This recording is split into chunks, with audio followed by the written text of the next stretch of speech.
Hello and welcome to the SUTV preview show. Coming up on today's show, we'll be looking ahead to this weekend's huge Premier League game at Bramall Lane against Burnley. We'll be chatting with Blade's talented youngster Sydie Peck, and we'll be taking a look back at the disappointing 2-0 defeat at the G-Tech Stadium last weekend when the Blades went down to Brentford.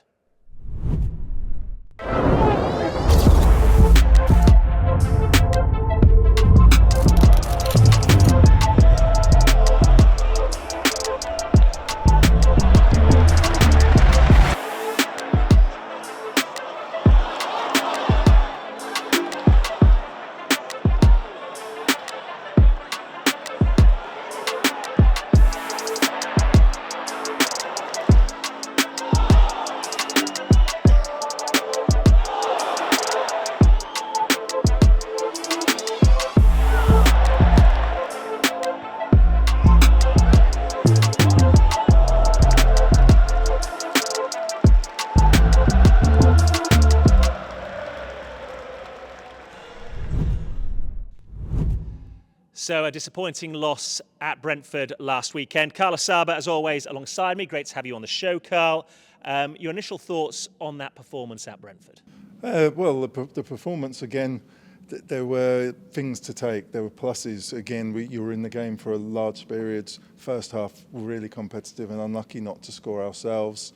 It's just another defeat. It's so frustrating because, again, it's a performance that deserved more, but there are things to take, positives to take. I know it's hard to keep saying it, but from each game, especially over the last recent weeks, there have been much improved performances in the actual team mentality and the way the team are applying themselves. Yeah, and to that end, obviously, we'd look at youngster Ollie Arblaster's performance, impressive again in that midfield role. And games turn on defining moments. Do you think particularly of that chance that fell to Ben Brereton Diaz early in the first half? If he takes that, it's a different game entirely. Yeah, of course. The manager said it throughout the season. There's big moments in both boxes, and unfortunately, majority of the season they've gone against us. First half, we were very attacking. We were causing them problems. Larousse did really well, and he was linking up really well with Ben Brereton Diaz.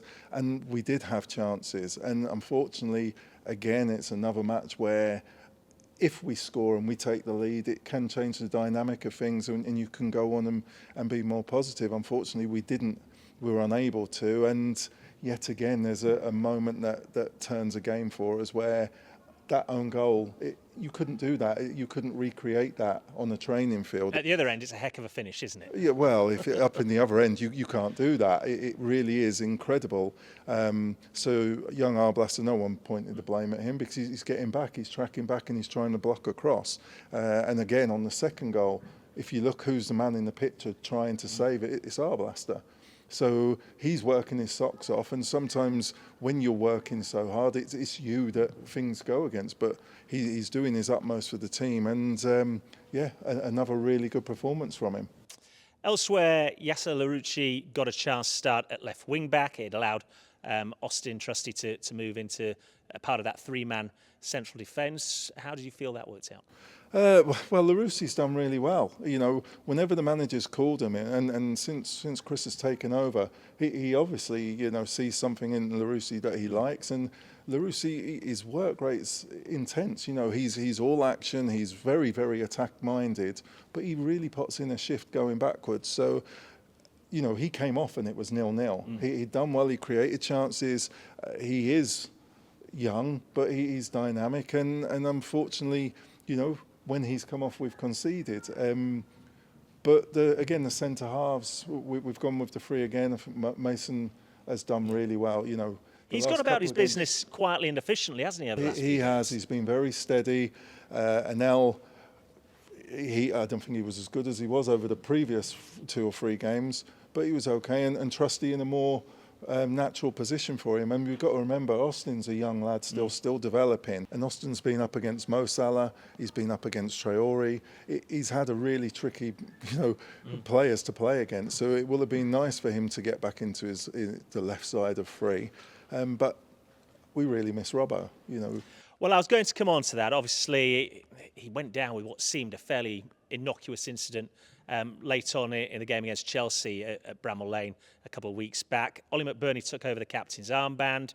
Obviously a big moment for Ollie, but as you say, Robbo's made himself an integral part of that back three over the last month or two. Yeah, and it is. We're getting to the crunch time at the end of the season where you're starting to look at what's your backbone, what's your spine going forward, and what do you think Chris will be? For me, Robbo, all day long, all the fans, everyone's been crying out that he's our captain, and the way he's gone on and played, he's actually earned the armband. So he will have been a massive miss. Because at Brentford it's a tough place to go and you need people who can influence the game. It will have been nice for McBurney, but it was definitely a big miss for us that Robbo didn't play. It absolutely is. OK, let's park that one now because nothing can be done about last weekend's loss at Brentford. We can only look forward and the next challenge, which of course is against Burnley. Well, joining us now on the SUTV preview show, I'm delighted to say we've got Sydie Peck, Will Osula alongside Carla Saba. Obviously, welcome to the show, fellas. Thank you. Thank you. Let's start by talking about the under-21s outing this week because as wins go, that was pretty emphatic against Watford and somebody might have bagged himself a hat-trick as well, Will. Yeah, obviously it's good to play the game yesterday, get more minutes and to stay fit, So go out there and just do the job and perform, and good to get the win as a team, and everyone, Sydie as well, scored, so everyone good to perform well. When you get a chance to look back at this season, what would be your assessment? Because I can remember you joining us earlier in the year and you were just coming back from injury. You've obviously had a run in the first team. You managed to get your goals in the FA Cup, obviously scoring at under-21s level. I guess for you personally at least, the next step, the next hurdle to get over is to not only establish yourself in the first team, but as a regular contributor on the goal sheet as well. Yeah, absolutely. Obviously, that's my goal, to continue to help the first team and obviously to try and get more minutes and help and try and score. Obviously, that's my goal, as a striker. So that's what I'm trying to do, and just keep going. What are you doing? Are you watching all your clips? Are you going through it all? How's the development, and how much is Jack Lester helping you? Yeah, the development is good, of course, sit down and watch the games back, see what I can do, see where I can try and get chances, obviously. Just take it like that, step by step, and watch the games. What do you think's developed most this season? What bit are you proud of? Obviously, you're playing and you're showing your strength against people, but what are you enjoying taking them on? Are you enjoying trying to hold it up? What's been the biggest joy? I'm enjoying it all. It's Premier League, of course, so I say all of it just to be part of it and play my part. So I'm enjoying everything, and yeah. And Sydie, what about you as well? Because you got a brief taster of Premier League football just before Christmas, home game against Brentford. You've been working your way up to fitness as well, of course, this season. When you reflect on it, what will be your thoughts and what's the next step for you? Yeah, it was a brief taste. Very proud moment for myself and my family. And things like that, it just makes you want to strive for more. Yeah. And obviously I took a knock on my knee, had surgery, getting fit now, played a couple of 90 minutes. That must be a relief, isn't it? Yeah, it's a relief for sure. But my aim now is just to hopefully get a few more appearances before the end of the season and just be more of a regular. Hey, how have you both found it since Chris Wilder came back as well? Because he wears his heart on his sleeve, doesn't he? And he doesn't hide what he wants from the team as well. And he's a big advocate of the academy and bringing homegrown talent through, which is where both of you fit into this jigsaw puzzle, isn't it? Yeah, he's very, very passionate. He wants the best for us all. And not just him as well, there's other management staff, all of them, they're very good with us. They want the best for us. They stay behind, do extras after training. There are a lot of things behind the scene to help us. And what's he said to you as well, Will? Because obviously he came in, you and Andre were the first notable academy graduates he thrust into the limelight. More recently, Ollie Arblasters getting a run in the first team as well. When we talk about man management and what he wants from you, how does he get across his message and how do you find him? Yeah, obviously, since the gaffer's come in, obviously he's been great. He's put a lot of trust and faith into the young players like me, Andre, and etc., or Blaster, Sydie, etc. So obviously I appreciate that a lot. He's put trust into me, giving opportunities to play in the Premier League, which obviously is a dream come true. So yeah, I'm happy for that. Like yesterday, you got a hat-trick in the under-21s. Are you finding you're Are you shooting the same in the 21s as you are against the Premier League keepers? Are you finding you're having to sort of go for the very corners? What's the difference? Because each game, I marvel about you that you're always getting chances because you're so dynamic. You get into the right areas. Are you noticing anything different that you're doing? Not that I'm aware of, no. I'm not really aware of if I'm doing anything different. But I think in 21s you get a lot more chances in front of goal, and also, As well, innit? yeah, and you get the ball to drive forward. I feel like in the first team, like, I don't really know if there's that many opportunities to get the ball to drive forward and, you know, kind of show what I want to do on the ball as much as in 21s. It's a massive jump from 21s. I've done the jump from 18s to 21s, and then obviously 21s to first team, and there's a big leap between both of them.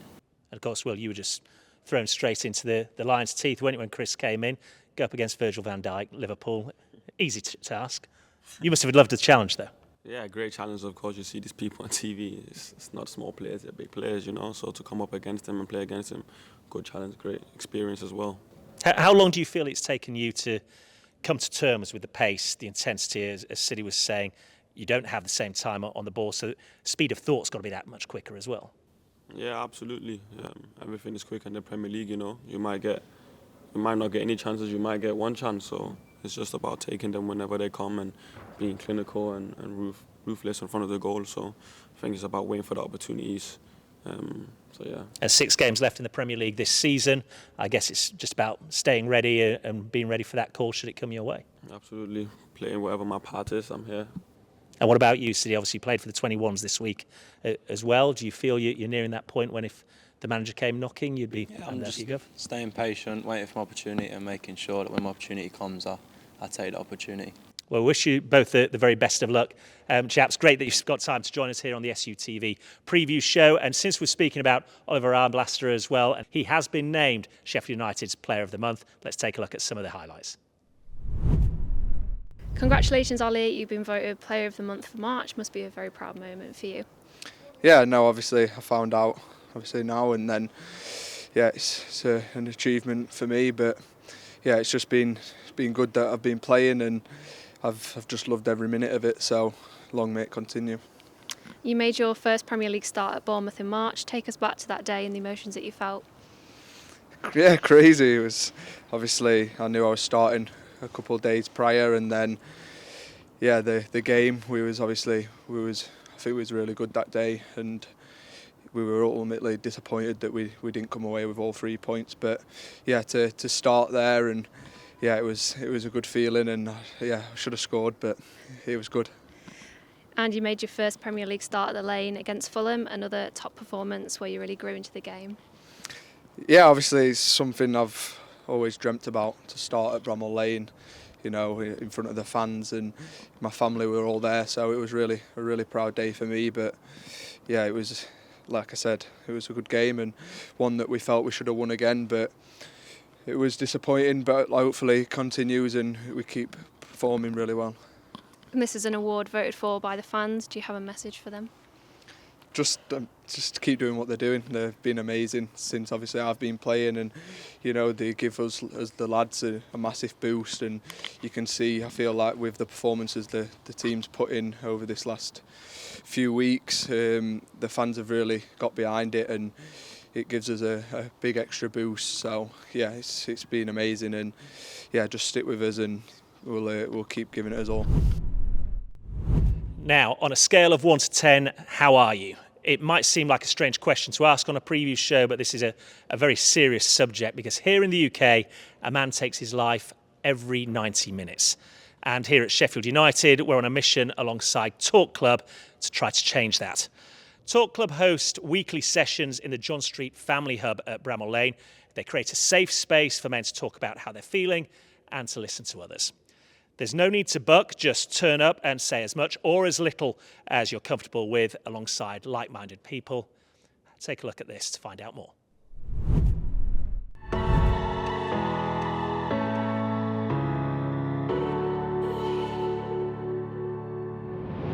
Talk Club, as the name suggests, is a talking group. It's for men, a peer-to-peer support group, men over 18. And it's a safe, non-judgmental, confidential place where men can come not to bottle up, but to open up about their emotions. We're basically trying to crack this myth that vulnerability is a weakness. 3/4 of the people in this country who take their own lives are men, and there's a reason for that. We spend so much time and effort dealing with our physical well-being, but so many people neglect their mental well-being. And at its core, this is what Talk Club is all about. We call it a gym for the mind.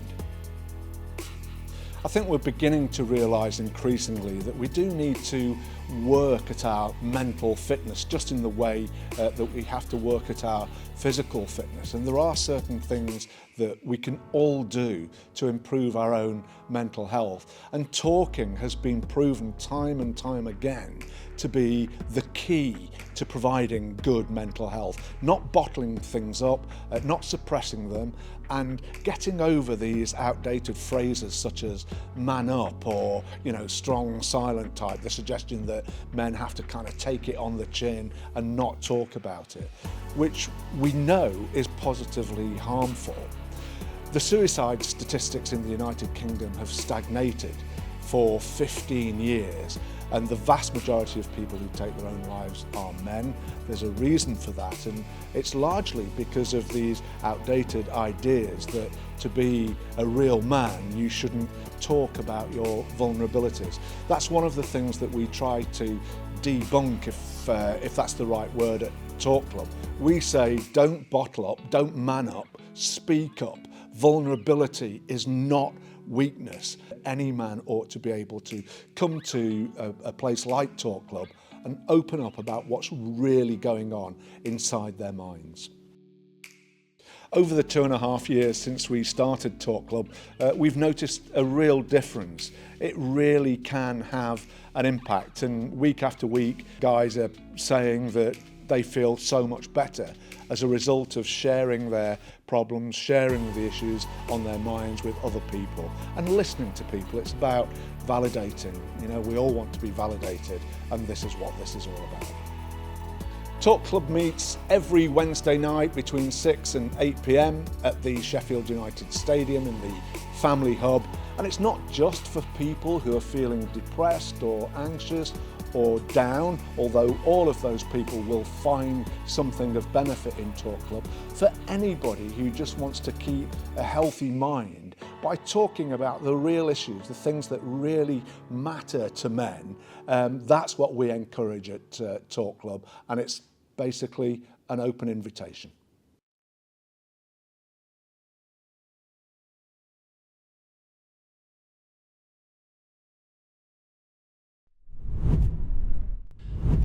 So Saturday at Bramall Lane, it's a battle of the top two from the Championship last season. Obviously, the bottom two placed teams in the Premier League this time around. Carl, when we last met at Bramall Lane in the Championship, it was an absolute thriller. Ollie McBurney had a day.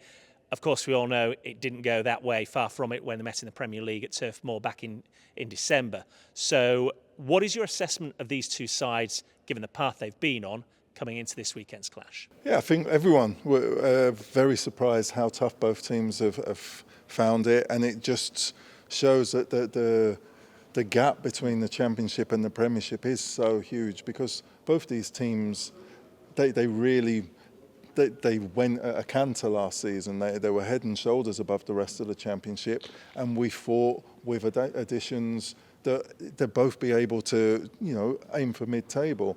Burnley have spent the money. I know we're well aware of we haven't invested masses of money on the squad, and we've gone very similar to last year. But Burnley have invested and they have spent, and they still found it hard. And they've got the manager that none of the TV commentators or news media want to criticise, and he's found it really tough. It is a Are you surprised that he, outwardly at least, doesn't appear to have come under more pressure than he has? His pressure comes from himself and from internal. They've been very lucky that it's been muted. We've had so much external noise at this club. I really felt for the previous manager and felt for the club, because while they're going through similar stuff, and Burnley have spent more money than us, they didn't have the externals, which you're having to deal with. You know, you wake up on a Monday and you've got to, you know, the mental side of what this team and this club have gone through this season, Sheffield United, has been really, really extreme. You know, I've been very surprised with how the media have handled us. But the boys will come back stronger and the manager will be stronger from it, and no one's not aware of the external forces that have been put on us. But it's 2 teams on Saturday, and if we look back to the previous fixture, they hammered us. It was bitterly disappointing because we went in there with optimism and we knew how important the game was, and basically they rolled us over. They really were clinical, they played well, and it was, for me, it was the low point in the season because it wasn't a Newcastle. Given what you've just said there, what kind of game should we be in store for this weekend? Because you go into it looking at the league table, Burnley find themselves 6 points away from safety. But they'll know if they can win this game. They've got Forest at home on the final day of the season, who are that one team at the moment occupying 17th position. They'll still think they've got a chance. Of course, Sheffield United are a further 4 points behind at Burnley, but we have a game in hand on Burnley. So what kind of game do we expect? I'm hoping this is our cup final now. I'm hoping that everyone gives their, you know, we know they give their, I'm hoping they're focusing on this, not looking, well, if we do well here, and just win this game and really put on a battling display, because you don't want to finish rock bottom. This is your chance to claw a team that I actually feel we are better than Burnley. But you've got to outpoint them. This is your chance. You're at home. You know you've beaten them before at home. They've not got that many improved players over last season. They've got Fofana, who is a big signing, but we've got a connection now with the fans. The fans are going to be there and they're going to be very vocal, and they make it difficult for Burnley. And in terms of the game plan, look, Vincent Kompany makes no... he doesn't try and hide the fact that he wants his players to play football. We've seen in recent weeks the defeat for Burnley at Everton springs to mind immediately, that teams have now come to realise if you can pressure Burnley right from their back, you can force mistakes. If anything about Chris Wilder, he wants passion, he wants commitment, he wants intensity.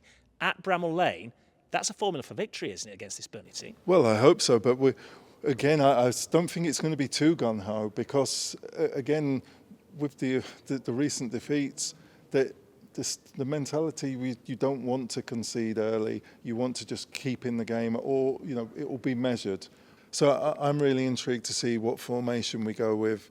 Burnley play a rigid 4-4-2. Sanderberg and Cullen, their engine room, and they've been key players from the past weeks. Is it time for Vinny Souza to come back in? Go up against Sanderberg, try and dominate and pot pressure on Sanderberg, because we know if Sander's on top of his game, he can make it very difficult for the opposition. Do we go with 3 up top? Cameron Archer, he's come on again. Will he be fit enough to start? Because he was causing teams a problem before his injury. It's just intriguing to see what happens. But so many different permutations, basically, isn't it? And potential talking points, which we will get into. For now, Carl, thanks as always for your time. Remember, you can join both myself and Carla Saba for the pre-game show, which will be broadcast both on X and Sheffield United's YouTube channel within an hour of kickoff on Saturday. And then we'll be back again for the post-game show to break down all the talking points from Saturday afternoon's matchup at Bramall Lane. Burnley are in town this weekend, and as Carl says, it's our cup final.